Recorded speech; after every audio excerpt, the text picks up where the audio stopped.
Thank you for joining us wherever you are. This podcast episode is brought to you by the Old Ways Actual Play team. This actual play uses the Mage the Ascension 20th anniversary rules by Onyx Path Publishing.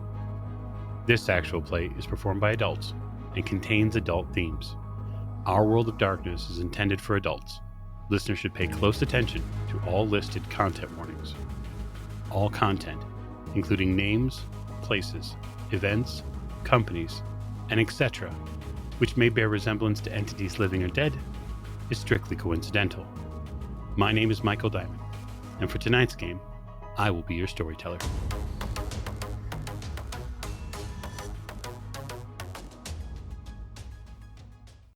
Thank you for joining us again in another episode of the Old Ways podcast. I am your storyteller this evening for another of our Prelude series in Mage the Ascension 20th Anniversary Edition. We are back in the world of darkness. And so before we get things kicked off at the top of the show, I would just like to remind you, the listener, that Mage the Ascension is part of the world of darkness and thus deals with a lot of mature themes and scenes. There are several potential content warnings that you might want to make yourself aware of in the description of the show before you listen. And with that said, we are going to get to our Mage Prelude in question. And the player joining me is... Hi, this is Allie, and I am playing Kayleigh Godfrey. I hunt down people for a living. So I think it's a great place to start. Why don't you give us, if you would, just the broad brushstrokes of Ms. Godfrey's physical description, perhaps who she is as a person, just a little bit of information on her to level set for the crowd. Okay, so as far as a physical description, I am 5'9". I have brown hair with lightened tips because it's the only thing realistically that I would ever do with myself. I have bright blue or gray eyes depending on lighting and what I'm wearing, etc. I generally don't wear anything fancy as far as clothes go. I'm needing a certain amount of looser clothing because of my profession, which is a bounty hunter. I have a bail bondsman that I report to, and I've been doing it for quite a long time. And I have a lot of practice. So that's a good point to ask. How old is Kayleigh? 28, 29. Okay, so when you say you've been doing it for a long time, is that the better part of, say, the last 7 or 8 years? Yeah. Okay. What else would be important to know about Kayleigh before we get started? She is a Catholic, kinda. She goes to church still with her family every now and then.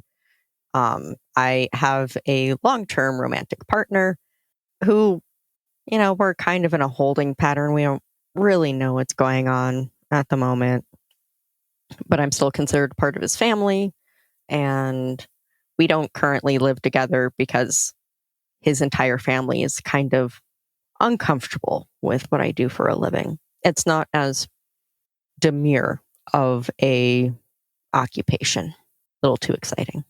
Sure. Okay, so we're going to start then in a very important day, and that day is September 23rd, 2023.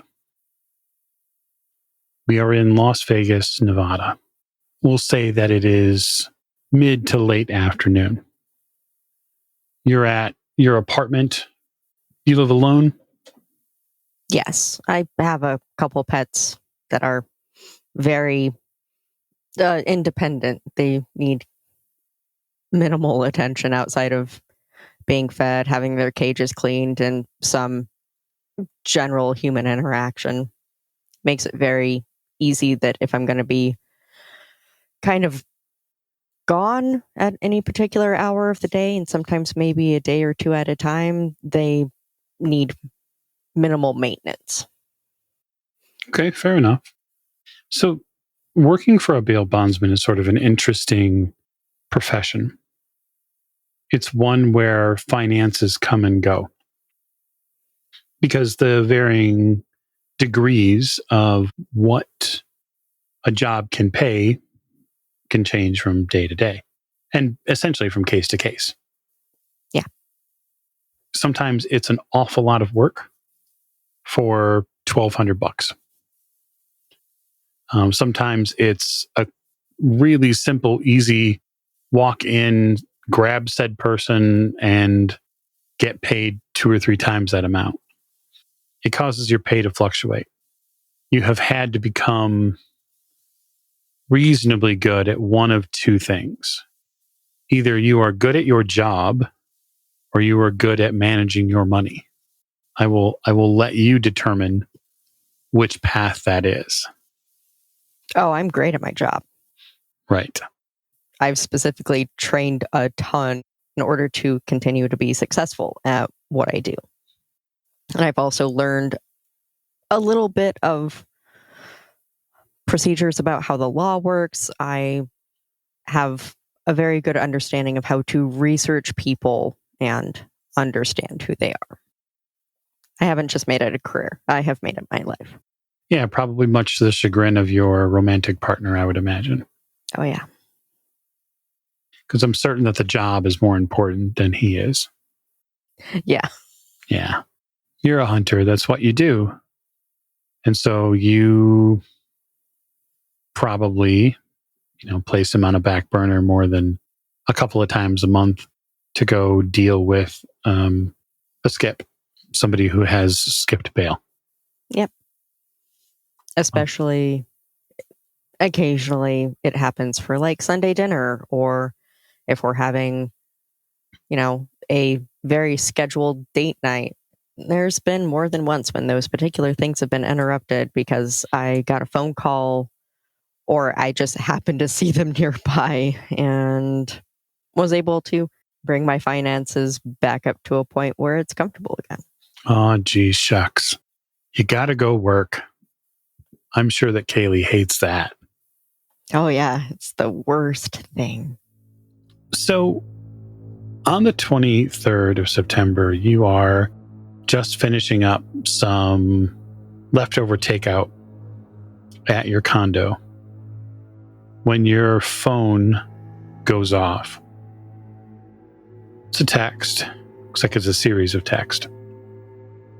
And you have a new skip. Fantastic. The new skip is a man by the name of Joey Rossi.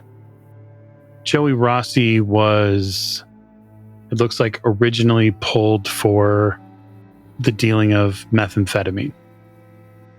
He's a first-time offender, but the subsequent amount of meth that he was dealing doesn't do him any favors. And he posted, and after some really long and drawn out court, let's just say delayances, Joey skipped. He's supposed to be in the Las Vegas area, and he's worth about $6,500. Hey, nothing to scoff at. Your partner sits down next to you, places his reheated food, and gets ready to flick on a episode of the latest series that you've been watching. And he sort of digs in with his fork to the lo mein and looks over at you. He gives you this sort of disapproving look while he sees you scrolling through your phone. And he tries really hard to go back to eating. Something new? Yeah. A meth dealer who skipped. It's first time offense, but worth more than I've had in a while, meaning that whatever he was charged with, despite a first time offense, it was bad. You're scrolling through here. First or second offense generally in Nevada for meth is a Category E felony. It's punishable by not less than a year or not more than 4 years in prison and or a fine of no more than $5,000 depending upon the amount. That's just for possession. The extra charges come in when we talk about dealing. Dealing is even worse. Your partner finishes pushing the first couple bites of his dinner into his mouth and looks at you and says, "So what are you going to do?" My foot's going to be tapping under the table, because I have a small table in a small dining room that we sit at whenever he comes to visit. Let's enjoy dinner, and I will take a look at him after you go home. I assume you're not staying the night. You really do. Yeah, I mean, you and the snakes aren't exactly... It's not easy for me, you know? I mean, I've had a fear of snakes since forever. I mean, I know that now. I didn't know it when we got together, but it was going to be a deal breaker for me if you pushed me to get rid of it. You knew that. I'm not trying to push you to get rid of anything. Sometimes they just creep me out. I'm trying to get over it. I really am. You don't have to. That's why it's easier for me to spend the night with you when I can. Right, but if we're talking about making progress someday, I mean, I know you don't want to talk about anything legal, but except he sort of gestures to your phone. But, I mean,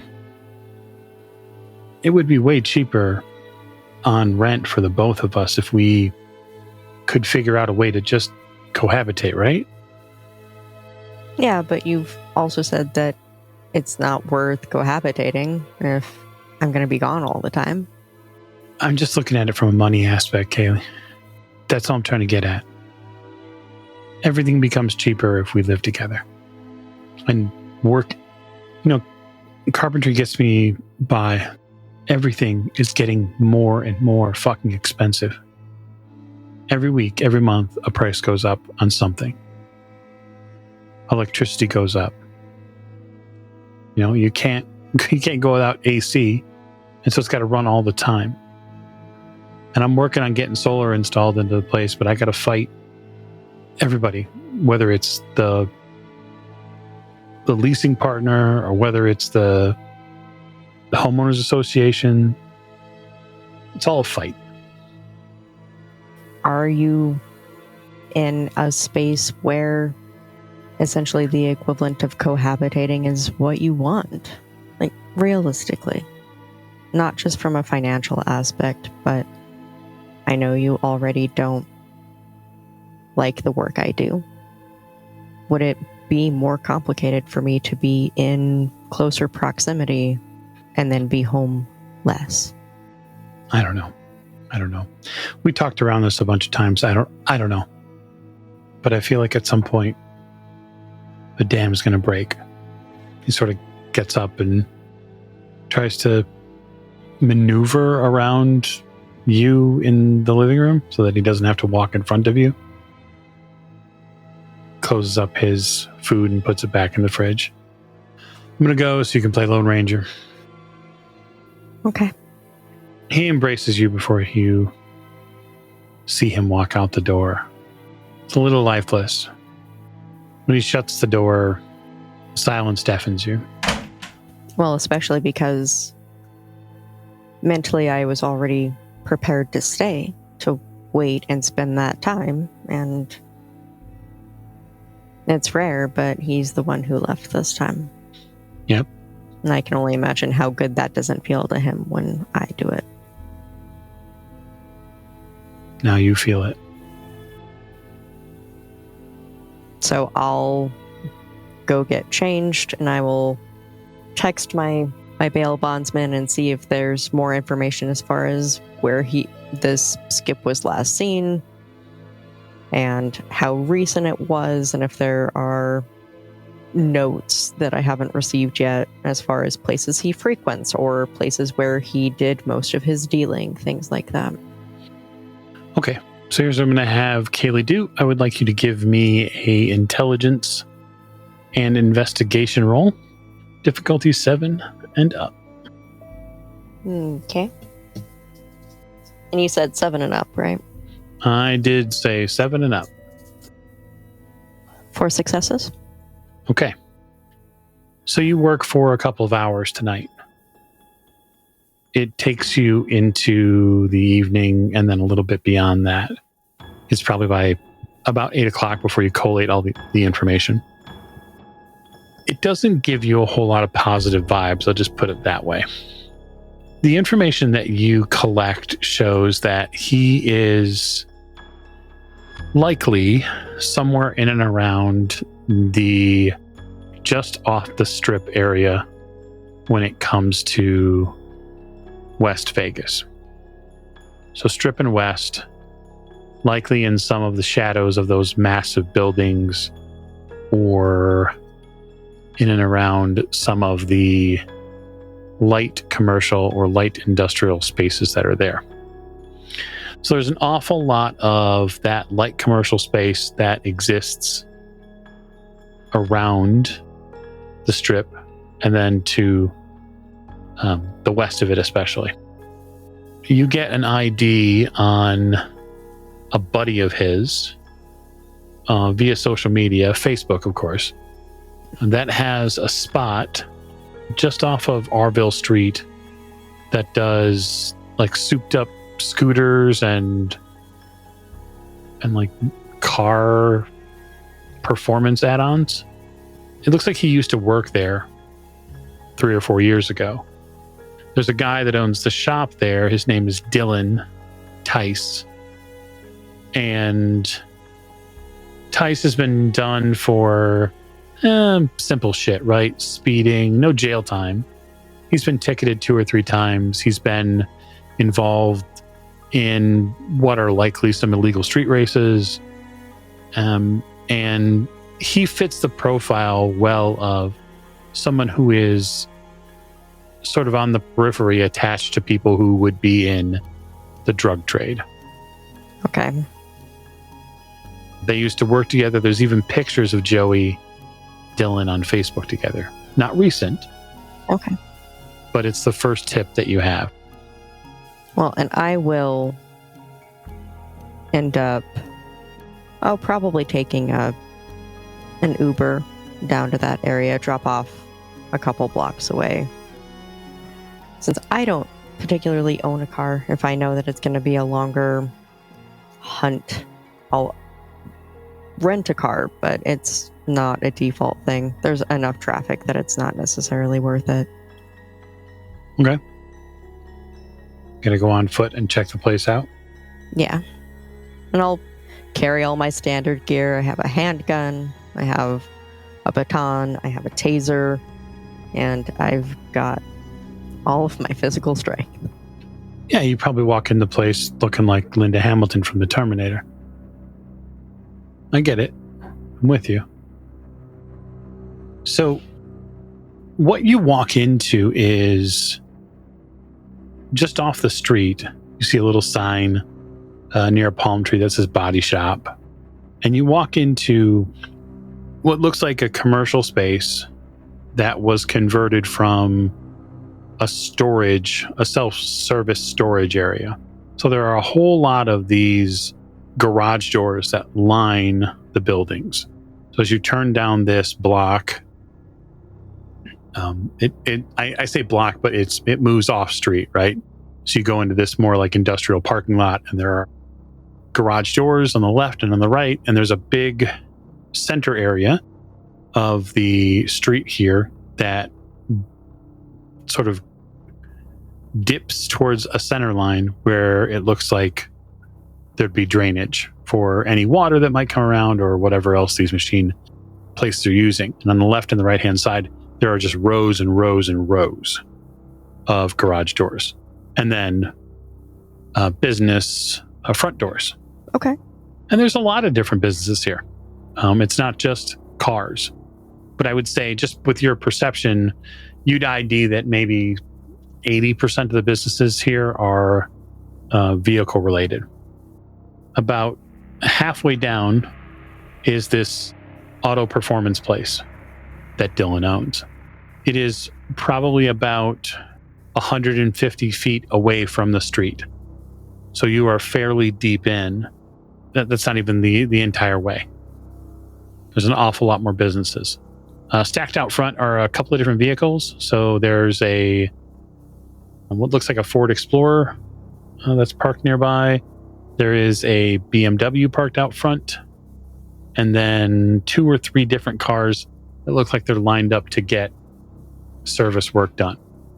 And it's 8 o'clock at night or past 8. So most of these buildings are only lit by a few yellow sodium lights that sort of pockmark the environment around here. So there's no full light, and that's where you're at. So what's Kayleigh's next move? Well, it's not my first time being in places like this. A little bit of a shady neighborhood. A little bit of, nighttime kind of deals that are happening that aren't necessarily quite as legal. Maybe some of these modifications that are going to be made are not street legal, and it's easier to work on those cars at night rather than during the day when someone who might be nosing around could see what's going on. And it's not out of the realm that perhaps Dylan is hanging out and working on a car that is more sequestered away. Okay. So I imagine there's a door that leads into the shop. Oh, yeah. So looking at that auto performance place, there is, as you walk up to it, there's a little ramp here that looks like for wheelchair accessibility. There's some reasonably well-painted places to park. This looks like from what you can tell, this is an up and up store just by the perception that you get on the outside of it. There are sodium lights here, not directly over it, but close by. There's a main garage door here, and it's a little tough to tell how deep the building goes at this angle. But you're not sure whether or not this man door, there's a man door to the left of the main door that you see. You're not sure if that's part of the same structure or same business or not, but that's where you're out front of it. Looks like gray cinder block, probably painted within the past 5 to maybe 10 years. Air conditioning units on top of the structure, and then proper drainage and runoff in the gutters and whatnot. I think the big sense that Kayleigh would get from this place is, wait, it sure seems like everything here is on the up and up. Which, if Dylan is a known acquaintance of someone who is in the drug trade and has had someone who has worked in the drug trade being an employee from beforehand, well, he may not be a snitch, but he may be able to just point me in a direction. So I'll knock on the door, and if there's not an answer, I'll knock harder, and if that doesn't get me a response, I'll go to the bigger garage door that I know is closed, and I'll hit it with my gun rather than my fist. That'll make a very distinctive, different sound. So after the second regular knock on the door, you see a Latino man come to the door. He's got a A-frame shirt on. Looks like he's a little sweaty. He's got a bunch of black marks all over his hands that have been, likely attempted to wash off 4 or 5 different times, just hasn't worked. Through the glass, he says, "Hey, we're closed." Yeah, I have on good authority that there is someone that used to work for you that I'm trying to find, because he decided that any jail time he might be serving is unacceptable. What? I'm looking for Joey Rossi. Joey? I ain't seen Joey in years. Now the question is, does Kayleigh believe that? No, not a chance. Empathy is reading the intention of the words. Subterfuge is reading the tells of their speech. So you don't have either. No, it doesn't matter. I'm only rolling perception. Yeah, so that works for me. So yeah, go ahead and give me perception and empathy, even if that means that your empathy is not. Are we doing exploding zeros or zeros as criticals for 2? Zeros explode. 4. That's going to be my only really lucky roll for the rest of the session. Okay. You're not real sure if you believe this person. You don't think he's outright lying, but you're not terribly certain that he's being completely truthful. Storyteller, how recent was this picture with Joey and Dylan? Is it from the same time frame or is it more recent than that? No, it's probably been a couple of years since they've took this picture. That guy across the glass is Dylan. Yeah. It hasn't been that long. You are fairly certain that's him. So that's more recent than the last time that Joey, since the time that Joey was working for him, that's more recent? The picture on Facebook? Because you mentioned that Joey worked for him like 3 or 4 years ago. Right. So is that picture within like 2 years, within 3 years, within 18 months? Yeah, the picture's probably right before Joey started working with. Okay. Dylan, I know you guys were close. You were friends before he started working with you. Or at least on very friendly terms. There are pictures of you two together that are very public. He's not here.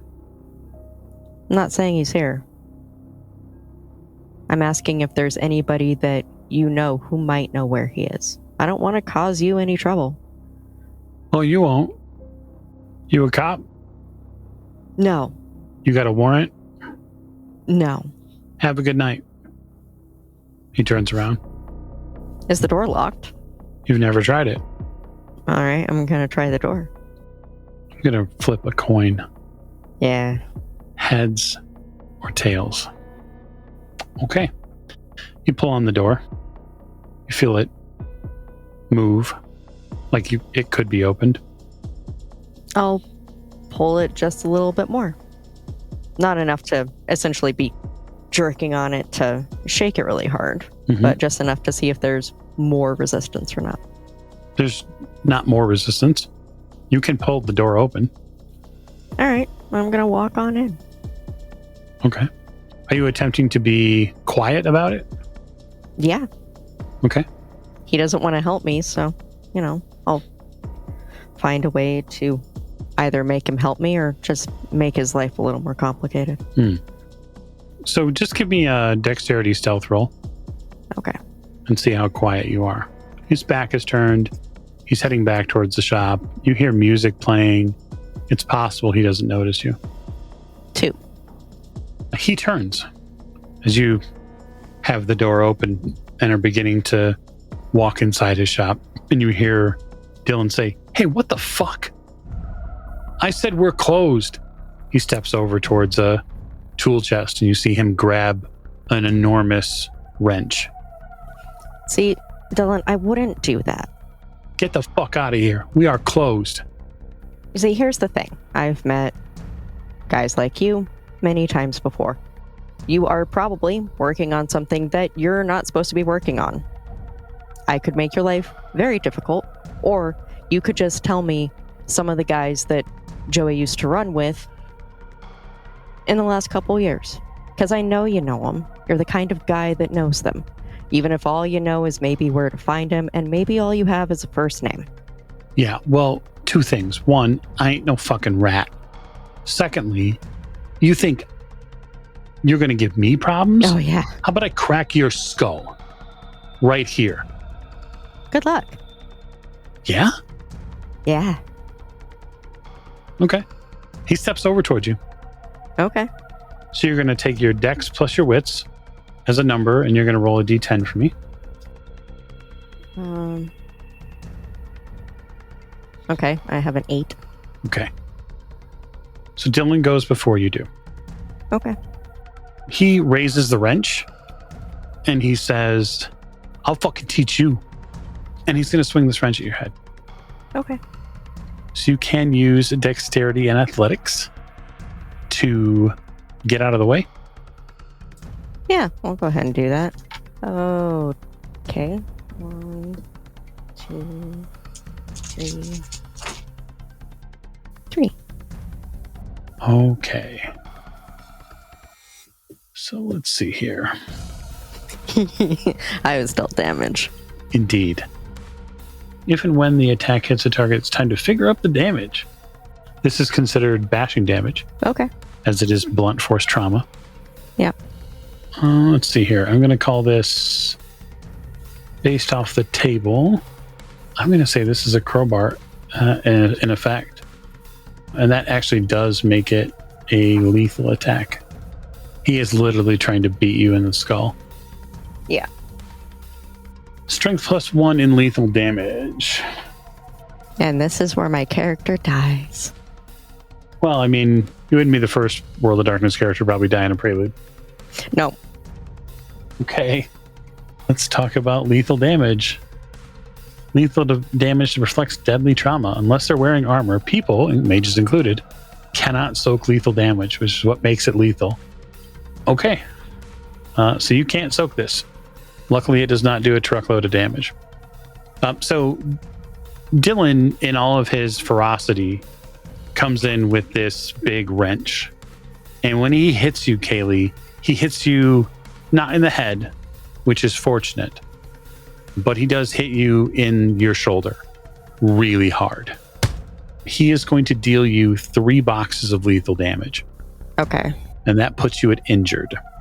Yep. Your entire body vibrates.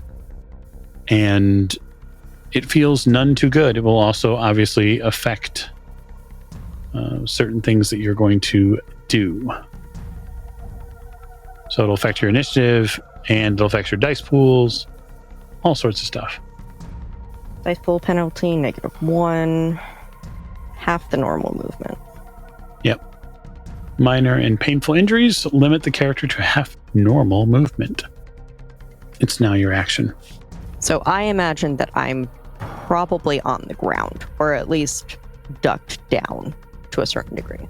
Yeah, it wasn't a knockdown attack, but if you want to say that Kayleigh was likely bowled over by being hit with this enormous wrench, like a big diesel mechanics wrench, I think it's reasonable, as long as you're okay with it, to say that you were knocked down. I would say less knocked down and more stumbled back. I don't know, enough feet that I have enough distance to, tackle him, hopefully knock the wrench out of him, maybe beat him a little bit more than he did to me. I say it's perfectly fine cinematically. It doesn't confer any bonuses to you, obviously, but you're backed up far enough where you could, absolutely rush forward and try to tackle him into something. So tackle is dexterity brawl. It's difficulty 7. All right, so -1 to my dice pool. Remember, you can spend willpower should you so choose. Yeah.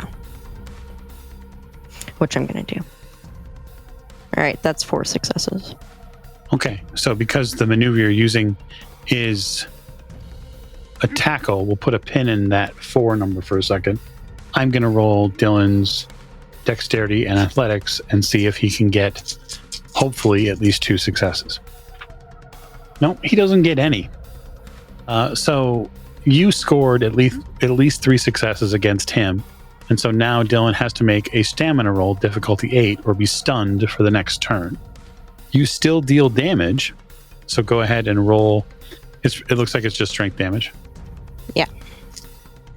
That is 2. Dylan doesn't roll any successes on his stamina roll either, which means he is knocked over.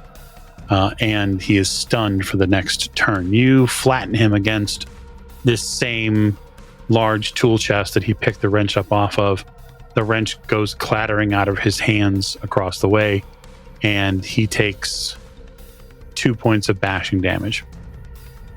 And he is stunned. You will end up getting now your next turn next round because Dylan forfeits his. So I'm going to pull up my gun and aim it at his face. Okay. He will come to, shake himself loose and then be in front of your gun, and he sort of freezes, staring down the barrel of your pistol. See, now I'm close enough that I can fire, and I'm probably far enough away that I'm just out of reach, especially since he's on the ground. Right. All right, Dylan, you see, you're causing me trouble, and I don't want any more trouble. I just want to find where Joey is. He was dealing drugs, and I'm tired of your attitude. Tell me, either where I can find him or who might know. And here's the thing. I don't go out of my way to spill people's names because it doesn't benefit me any. So, as far as people are concerned, I will be discreet enough that you're not a rat. Make me a perception alertness test. I'm still at -1, right? You certainly are. 2 successes. Dylan looks reasonably petrified. He doesn't have all of the fight out of him, but he continues to look at you, from you to the gun, from you to the gun, from you to the gun. You get a lot of that while you're going through your, not monologue, but sort of reasoning with Dylan here. And then you hear it. You hear something behind you. And it's chilling and frustrating all in the same nanosecond. And that's the metallic click of a hammer. You hear a second voice. Don't move. Put the gun down. Nice and slow. Don't turn around. Just put the gun down. I'm already looking at life. Life without parole is nothing new. Now, I have a very important question, storyteller. Does he fit into the initiative? No, the rounds are over. Okay. In the process of looking like I'm putting down my gun, I would like to shoot him in the foot. Okay. You're going to wheel and fire. So, yeah. I'm going to have you roll initiative because he's been watching you. Right. He will get a bonus subsequently because he has been aiming a gun at you. Much easier for him to connect with what he needs to. Yeah. I rolled a 6. Okay. And then what is your... then you add your dexterity and your wits. 11. Okay. So he will go before you do. Man. You wheel to attempt to wound Joey, knowing that it's got to be the person behind you, that Dylan was hiding him the entire time here in this auto parts and repair shop. Can you dodge bullets? I don't know. Are you going to let me try to dodge bullets? Well, it's interesting, right? So the skill for dodging, it talks about it in here. To have your character bob and weave herself out of harm's way, make a dexterity athletics roll. The difficulty depends on the nature of the attack and the distance dodging character wants to cover during that dodge.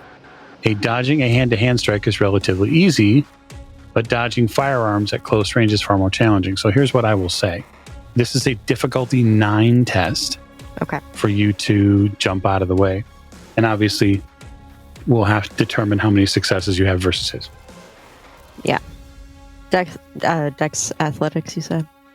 Yes, that's what the book says. Okay. I mean, I got 2. That's good. It does not... It will pull some successes from his overall damage roll, but it does not get you out of the way. This is unfortunate. It is. But life's about choices. We all make choices. Yeah. You made a choice. Am I dead yet? Looks like it's 6 damage dice. So really what we want to make sure is, we don't clear Kayleigh's health bar. Added. Yeah, so you got 4 dice, right? You can take 4 dice damage. Okay. You are going to take 3 boxes of damage. Okay. That will put you at crippled. You turn. You wheel. You pull the gun up. You try to aim at Joey's leg. And you get taken off your feet backwards by a center mass gunshot to the chest. And the lights go out. And that's when you hear a voice. It's a strange voice. It's a voice you've not heard before. It seems, Mrs. Godfrey, that I've caught you getting hot in the body shop, doing something unholy. You have a feeling, Kayleigh, right here at the center of your chest.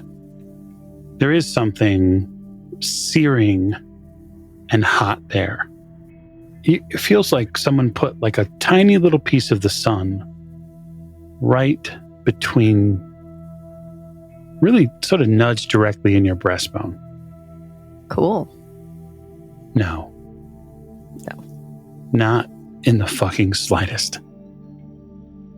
It burns away everything else, all of your perceptions. First, your visual perceptions. The shop, the perp, Dylan, Joey, cars, all become white. It's like somebody took your brain and MS painted the shit out of this. All that's left is this voice in your ears. And it feels like it comes with the thunder of an army behind it. There are a myriad of voices behind this voice. The grandeur is hard to contain. I mean, given that I'm, laying on the ground, chances are I'm not going to be physically responding. And I don't really know what to do with sudden voices in my head. Well, that's completely understandable, seeing as that you've been shot in the chest. But we can fix that quite quickly. Give me just a moment. Divine intervention. Yeah, so what I'm imagining here is just, like you said, that hot sensation. We're just going to go ahead and rewind that a little bit, see if we can plop out those bullets and get that warm red stuff back inside. You do so. You feel that shard hit the ground. It's the first non-vocal sensation that you have, Kayleigh, is when that shard of the sun hits the ground. When it does, it cracks the pavement and spiders the entire shop floor, which suddenly comes shockingly back into view. It sets alight Dylan's body and then Joey's body as they burst into flames. That's both so helpful and not helpful at all. The toughest part is all the screaming. It's all the screaming that you're doing. You just keep screaming. You would think that you'd be out of breath by now. You think you'd be exhausted, but your voice keeps screaming. You eventually collapse onto all fours, coughing.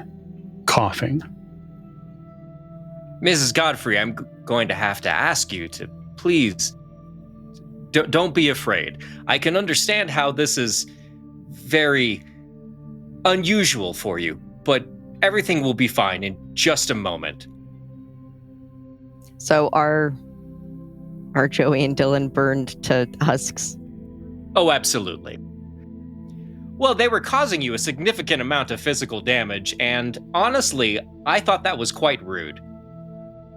I appreciate your help. Absolutely. The scenes should be secure momentarily. Your safety is of my utmost importance. What do you mean, what, not the safety part, the previous part? The scene being taken care of. Are there cops that are going to show up? What do you mean by that? Would you like the police to show up? I'm sure I can certainly arrange for that to happen. Better not. Probably. I have fingerprints here. I don't really want to be associated with two bodies that have been burned to a husk. I have to say, once you stop screaming, you seem to be very good at logically following through with the situation. I'm not sure this is logic. I'm probably in a coma. Probably. I can absolutely assure you that you're not. Then probably hallucinations, right? Oh. People don't just start hearing voices out of nowhere. It's very possible that this... I'm probably dying, and this... whatever is happening is not real. Well, let me help you with that. So you're on all fours, right? Yeah. You were just screaming and everything. So you're going to feel an arm underneath your arm helping you get up. And there's absolutely another person in this room. There is a man standing next to you wearing a white button-up shirt with the sleeves rolled up a little bit and gray dress slacks with a black belt and plain black shoes. He is bald and approximately the same age that you are. Here you go. Isn't that better? Back on our feet. I'm gonna, I'm gonna ignore whatever's happening right next to me with this. Okay. How? Because I'm stunned and I'm wondering how much damage I actually took. There's another person in this room who wasn't here before, who has somehow experienced these things with you. And it would be one thing if they were a voice in your head, but this person has touched you.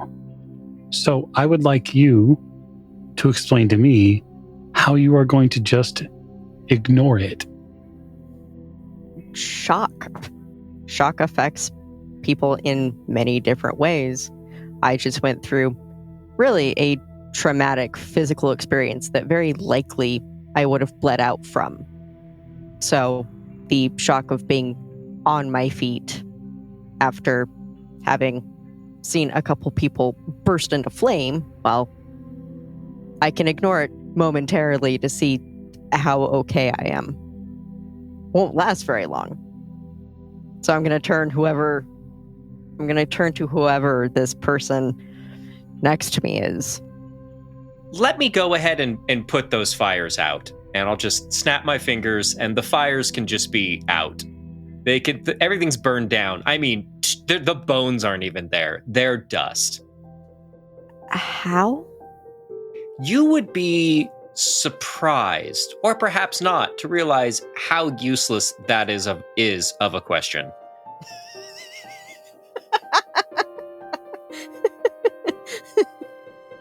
I'm just going to stare at you utterly stunned. There's just like this dust shadow of what used to be two people, I imagine, on the ground. Yeah. If that, really. The cracked concrete is still there. And so are like the liquefied tool chests and what used to be part of the wall that leads to the garage door. There's also a beautiful pattern on the floor. Flame pattern. It sort of creates waves out from where you think you fell back at. You've seen snow angels before in pictures. You've never really created them yourself, but this would be like if there were waves of flame rather than snow. So what happened? Did I do all of this? And I'm just going to gesture to the whole surrounding area. That's a much better question. Unfortunately, the answer is equally unsatisfying. We did this. Here's the deal. You were a couple of seconds away from being the only body on the floor, and that just wasn't going to do. So, we stopped it. You did more than I did? Listen, Miss Godfrey, you're important. Now don't let that all go to your head, all right? Everyone is important. But you, in particular, in this situation, in this moment, are important. And I didn't think that you deserved to be a splat on the floor. The real question is, what are you going to do next? Because you certainly can't stay here. No, I should either go home or go to the hospital. I'm not really sure which. I feel like the hospital's a bad choice right now. Because how did you get hurt? Oh, burned. I got shot in the chest, burned a couple people to a crisp, melted some stuff in a body shop. That doesn't sound safe or reasonable. It's really strange, Kayleigh. You don't feel hurt at all. There's no gunshot wound in your chest when you look down. You have sort of the last vestiges of whatever shirt you were wearing on, but there's no gunshot wound. And your shoulder doesn't hurt. And you have this weird sense that, like, you are sort of in perfect health. There is some lingering stuff, like maybe you're not up on today's calorie count, but you sort of have a really good feeling about, well, knowing that you feel okay. It comes as a next shock to you. So if we're in this together, who are you? Again, that's a very complicated question with a less than satisfactory answer, I'm afraid. How about this? You can just call me Mr. B. Okay. I think now is probably an excellent time to go find yourself a nice, quiet place. Think about your situation. Perhaps not here, in the middle of a potential crime scene. The sprinklers go off. I'll just go home. It's much better there. Oh, man. Oh, she's gonna be pissed. You hear the fire alarm begin to go off. Yeah, I'm gonna go out the front door and I'm gonna make my way down and probably turn and go down an alleyway because, you know what, that's simpler than waiting for the fire trucks to show up. Tend to agree. Absolutely no one is going to follow you. Oh, good. Including myself. So you're just gonna you're gonna clean up, if I understood that correctly.